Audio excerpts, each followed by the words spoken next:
Sonny, Yeah, hi. It's always been like for me, like the 200 Hi. mark. It's like You're it's hard for covered me to and be buried under in that. toys. And there's been times where I've been like doing all the things and I just can't get under that. Yeah, I just accepted it at this point. She's I'm covered a in little bit under toys. that, like, you know, I'm really like happy with how I look and stuff. But it is hard to Sonny, maintain.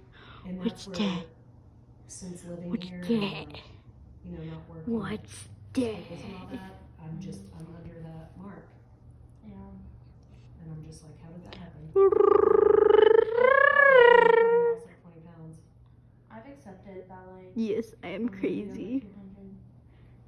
Sonny's a menace to society. Yeah, because at one point I was like 240, like in college. Yeah. Yeah, and to be fair, I had unlimited access to dining hall food. Sushi. Yeah, I was eating sushi